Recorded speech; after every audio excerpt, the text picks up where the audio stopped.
Sia-sia.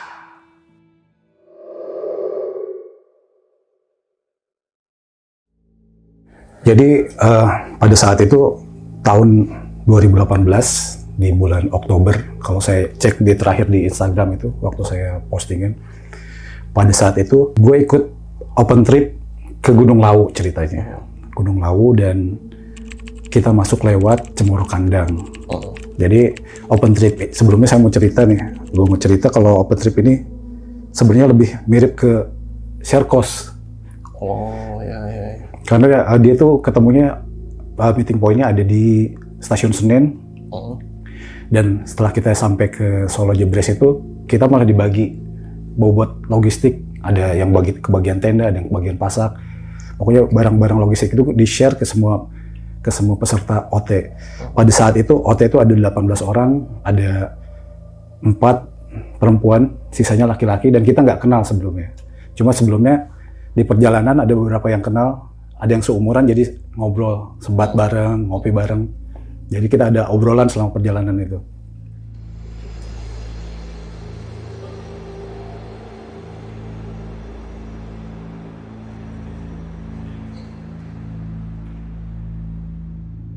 Singkatnya, kita udah sampai ke wilayah stasiun Solo Jebres, kemudian kita diangkut pakai truk, bukan LV. Pakai truk ke pintu masuk di Cemoro Kandang. Pada saat itu sih, Cemoro Kandang itu saya senang karena sebelumnya saya pernah lewat situ. Pernah lewat Cemoro Kandang, jadi sesuatu yang familiar walaupun jaraknya jauh. Jadi terakhir saya lewat ke Lawu, lewat Cemoro Kandang itu tahun 97, dan ini lumayan jauh. Jaraknya ke 2018. Salah satu keunikan di masuk lewat Cemoro Kandang karena itu perbatasan Jawa Tengah dan Jawa Timur. Jadi kita bisa masuk lewat Jawa Tengah tapi beli rokok di Jawa Timur. Ada perbatasannya kan depannya kan. Itu jadi salah satu bahan bercandaan anak-anak. Hari ini bentar-bentar Jawa Tengah sudah Jawa Timur lagi. Itu jadi bahan bercandaan beneran. Ya, pada saat itu sih sekitar jam 8-an mungkin kita mulai prepare, dan ada satu yang notice saya begitu masuk ruangan ini. Larangan di Gunung Lawu itu adalah tidak memakai pakaian warna hijau. Kalau teman-teman ingat ya, ada peringatan di situ menghindari baju hijau. Saya baru sadar nih, saya pakai baju hijau, abangnya pakai ada ornamen hijaunya, lampu-lampu hijau. Entah kenapa, mungkin ini gimmick aja ya. Oke, pada saat itu gak ada halangan berarti. Sebelumnya kita nggak kenal satu sama lain, jadi kenalnya cuma kenal di OT aja. Dan mulai perjalanan, setelah prepare segala rupa, kita mulai perjalanan, dia gak ada masalah. Tapi karena cewek-cewek ini ada 4 orang, dan mereka adalah pendaki pemula, beneran pertama kali naik gunung langsung dapat Lawu. Mereka ini entah persiapan fisik atau gimana, jadi mereka lambat. Seperti biasalah, hal yang lumrah untuk OT yang bawa cewek-cewek yang baru pertama kali, pasti pace mereka tuh pasti lebih lambat dari teman-teman yang laki-laki gitu.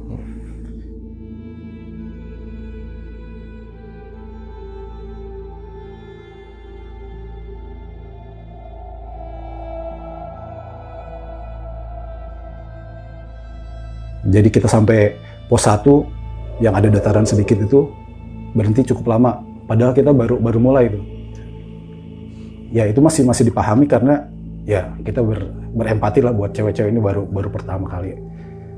Terus kita naik ke 2, mulai banyak suara-suara kan kalau Lawu lewat Cemoro Kandang itu banyak sesajen di tiap pos-posnya itu. Ada bekas sesajen gitu, ada dupa-dupanya. Kemudian anak-anak itu mulai ada suara-suara nih di rombongan tuh, ini kenapa sih harus pakai sajen kayak gitu-gitu. Cuma sudahlah, mungkin itu kan kearifan lokal yang harus kita hormati gitu ya. Dimanapun tempat kita berpijak, kita harus menghormati tempat tersebut. Naik sebenarnya kayaknya nggak ada masalah deh, tapi karena lambat, dan sangat lambat mungkin buat saya sih sebenarnya. Sampai di pos 3, terus kemudian pos 3 sempat foto-foto dan agak lama, itu tuh udah hampir ke sore, dari pagi sampai sore, bayangin. Dari jam 10-an lah kurang lebih kita start, prepare jam 10, di pos 3 itu udah hampir sore jam 4-an. Itu lama banget. Jadi menguras tenaga. Tapi kita ya dorong lah sama-sama gitu. sama-sama ayo kita encourage, kita kasih semangat buat cewek-cewek, ayo semangat, mereka harus bisa. Di pertengahan pos 3 dan pos 4 pada saat itu udah langit mulai jingga tuh. Langit mulai jingga, udah maghrib dan ada suara azan maghrib. Pada saat itu diputuskanlah untuk break maghrib, karena memang riskan ya, maghrib mendingan kita break dulu lah, perjalanan panjang ini. Jadi target kita tuh mau ngepost di pos 4 pada saat itu.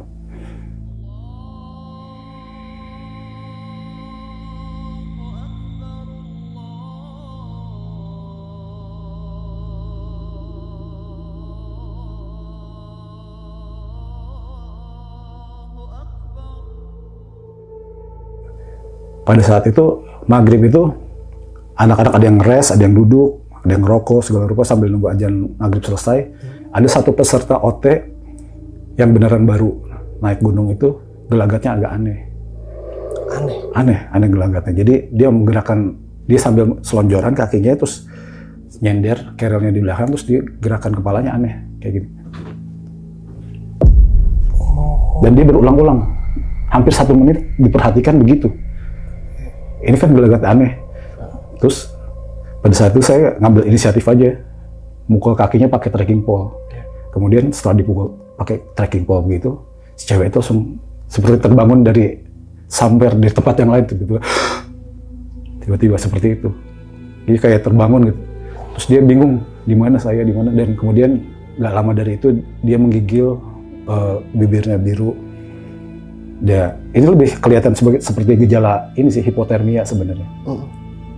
Terus pada saat itu kepala rombongan atau tim leadernya dari OT tersebut penanganannya nggak sigap.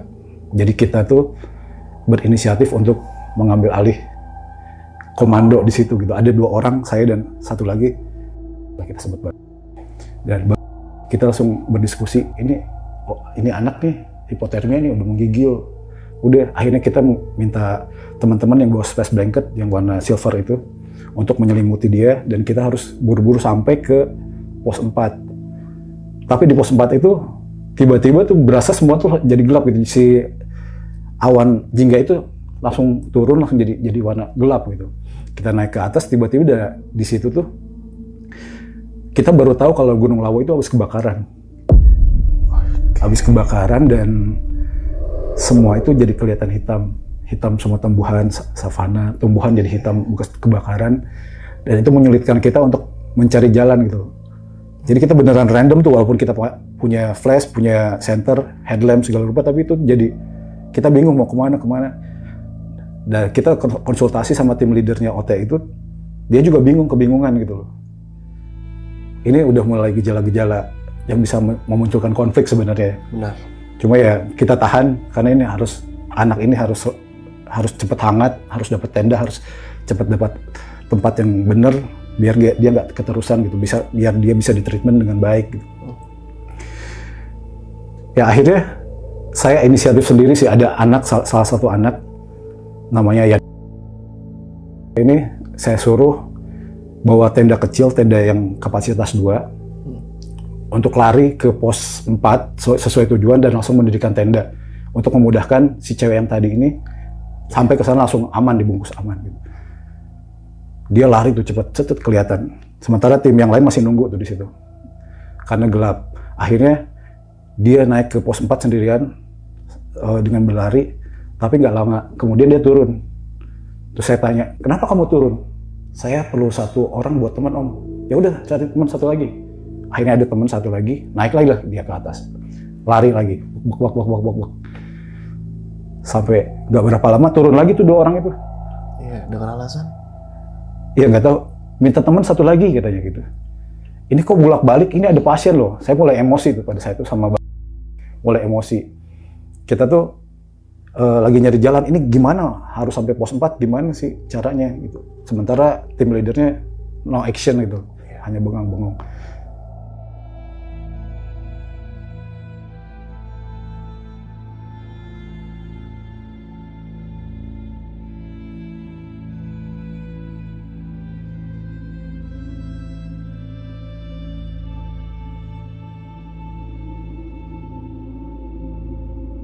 Setelah 3 orang itu naik, kita diskusi sama dan tim leadernya, ini gimana cara yang terbaik biar teman kita cewek yang satu ini bisa aman. Terus mereka balik lagi 3 orang. Sebelum mereka balik ke arah kita, di stop lah, diteriakin dari bawah tuh. Wah, ngapain lu turun lagi gitu. Emosi, dengan ada emosi tentu ya pasti ya. Kita marah tuh jelas. Akhirnya kita direct untuk ini. Lu sampai situ nyalain handrem lu nyalain. Lu jadi guide buat kita punya jadi jalur kita nih. Akhirnya dibantu sama teman-teman lain, setiap 20 langkah nyalain headlamp atau center sampai ke arah bukit yang di atas di pos 4 itu. Jadi kelihatan jalurnya tuh. Ada titik-titik cahaya yang bisa kita ikutin dari bawah. Gak ada cara lain menurut saya pada saat itu karena memang gelap banget ya, semua hitam gitu, gelap, menyulitkan kita ngelihat jalur. Akhirnya kita pelan-pelan ke sana ngikutin titik-titik itu dan akhirnya alhamdulillah sampai ke pos 4. Pos 4. Ini emosi tadi yang saya marah ke si tadi belum habis nih. Gak tahu, saya sebenarnya jarang marah-marah ya sama orang ya. Cuma kalau dalam keadaan darurat ini kan kayaknya udah urgent banget gitu, udah lu nggak bisa main-main sama nyawa orang nih, ini di gunung nih, jauh nih. Ntar kalau ada apa-apa, banyak pikiran yang kita antisipasi biar gak terjadi sesuatu yang lebih buruk gitu loh. Akhirnya kita sampai ke atas tuh. Sampai ke atas, setting lah tenda. Dan pada malam itu tidak ada pendaki lain, tidak ada rombongan lain. Sampai di pos 4, bahkan selama kita perjalanan naik ke atas, kita nggak ketemu pendaki lain. Sama sekali full itu Gunung Lawu lewat Cemoro Kandang pada saat itu adalah milik kita tuh, OT kita aja yang jalan. Akhirnya udah sampai, kita masang tenda masing-masing. Terus dengan ketidaksiapan OT tersebut, kapasitas tenda 2 orang diisi 3 orang. Itu kebayang kan ya? Jadi di tenda saya ada 3 orang pada saat itu. Sementara yang lain udah setting tenda, di tengah tuh ada bikin dapur umum. Terus dia tim leadernya udah masak-masak buat siap-siap makan malam. Tapi karena kita udah kelamaan di jalan, makan tuh jadi nggak nafsu gitu loh. Dia udah bikin goreng-gorengan, bikin spaghetti lah apa gitu. Makanan udah siap, tapi nggak ada sama sekali yang nyoel gitu. Terus si cewek yang tadi hipotermia masuk ke tenda, mereka bertiga, cewek bertiga. Satu lagi ceweknya misah karena ada suami istri kan yang ikut. Jadi sama rombongan suaminya. Kemudian di situ tuh nggak ada, suasana tuh udah lain tuh. Suasana tuh bener-bener anyep, bener-bener sepi gitu loh. Orang-orang kayak nggak mau keluar gitu. Padahal belum malam banget sih sebenarnya. Orang harusnya kan kalau udah ketahuan, kalau udah sampai pasti makan nih. Biasanya barbar kan makan, wah makan gitu, rame-rame. Ini kok suasananya lain gitu. Sama sekali nggak ada yang nyentuh itu makanan. Dia udah manggil-manggil tuh si TL-nya tuh, tim leadernya udah manggil, woi makan woi, anak-anak guys makan guys gitu. Ayo keluar makan, tapi nggak ada yang keluar tuh. Mungkin karena kecapean ya, kelamaan long hiking untuk jarak segitu dengan jarak tempuh yang sangat lama. Ya akhirnya kita makan makanan kita aja yang ada di tenda, makan masing-masing jadinya. Berarti makan itu nggak tersentuh tuh? Nggak sentuh sama sekali. Entah kenapa gitu, padahal gorengan gitu kan harusnya menggoda ya. Harusnya langsung barbar bisa di open trip line biasanya, kalau saya ikut open trip line biasanya langsung tuh, wah gitu. Barbar lah pokoknya. Kalau sama ini kenapa nggak ada yang begini? Terus paling kita komunikasinya lewat tenda teriak-teriak tuh. Woi, aman gak sana? Aman. Itu tadi yang hipotermia aman gak? Aman om gitu. Ada suara temannya yang nemenin, aman om gitu. Bener ya, bener, kasih minum jangan lupa gitu. Kasih air hangat segala rupa gitu. Pokoknya tetap ada komunikasi. Tapi nggak ada yang keluar. Semua di tenda karena kondisinya gelap. Nggak ada yang bisa dinikmatin gitu. Kita nongkrong di luar tuh lebih terasa mencekam sih sebenarnya.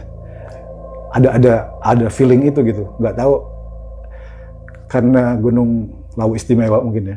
Jadi keistimewaan itu tuh berimpact pada kondisi mental teman-teman. Kalau teman-teman di besok pagi pernah ke pos 4 lewat Cemoro Kandang, mungkin bisa lihat ya. Di sana ada pos yang berupa batu, terus ada peninggalan in memoriam siapa-siapa gitu kan, yang pernah meninggal di Gunung Lawu. Nah mungkin teman-teman ngeliat itu dan jadi jiper gitu loh.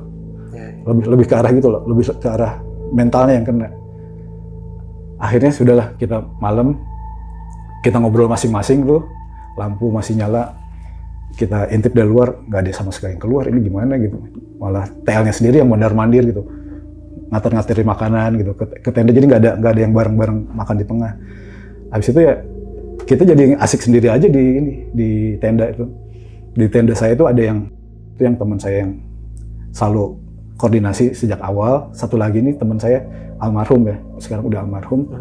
Pada saat itu dia lebih bersifat apatis.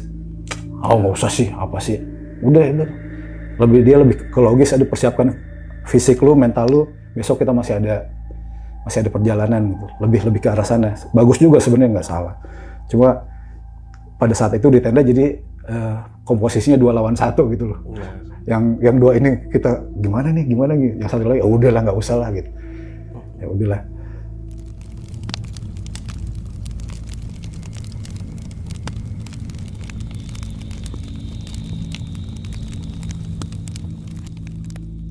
Nggak lama kemudian jam 10:30, tiba-tiba ada suara teriakan dari tenda yang tadi kena hipo.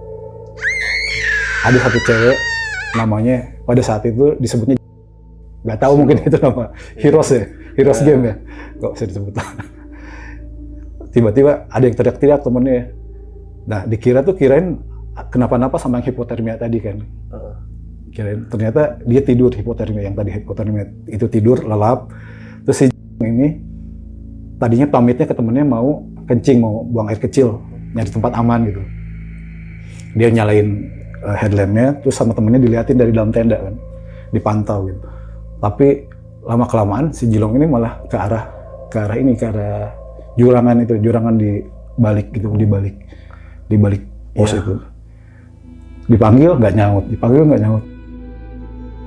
Tetap aja jalan terus ke arah terus ke bawah. Akhirnya diteriak minta tolong ya. Semua pada saat itu kan belum pada tidur ya, cuma masing-masing aja di tenda. Semua langsung heboh lah itu. Kenapa? Itu ke jurang, kirain udah masuk ke jurang, ternyata belum. Begitu kita lihat, rame-rame kita lihat, dia masih jalan, posisinya masih jalan sih. Kita nggak ngeliat sosoknya, bentuknya orang, tapi kan ngeliat dari cahaya di headlampnya ya. Jalan terus gitu. Dipanggil nggak nyaut, nggak ngerespon. Akhirnya beberapa anak-anak dari OT itu ngejar. Ditarik, 2 orang nggak kuat. 2 orang gede-gede ditarik gitu, nggak kuat dia masih.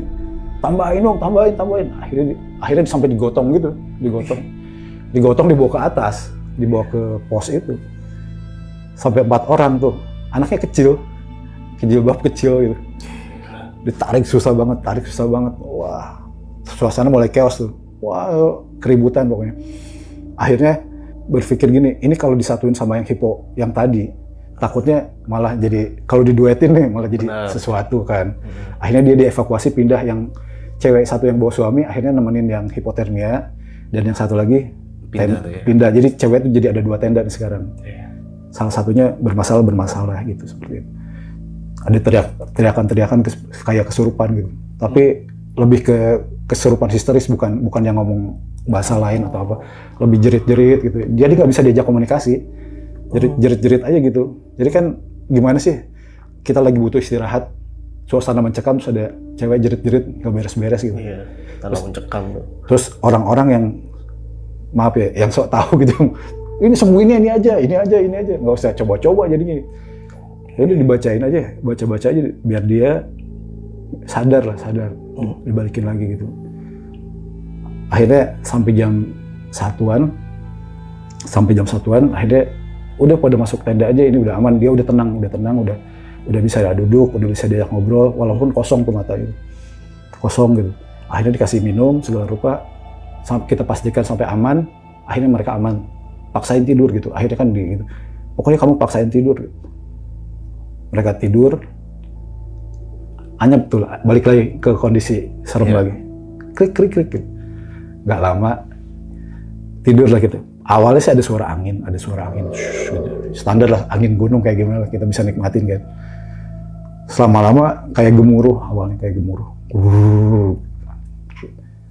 Lama-lama ini sih, yang paling nempel banget telinga itu, bunyi lonceng kuda.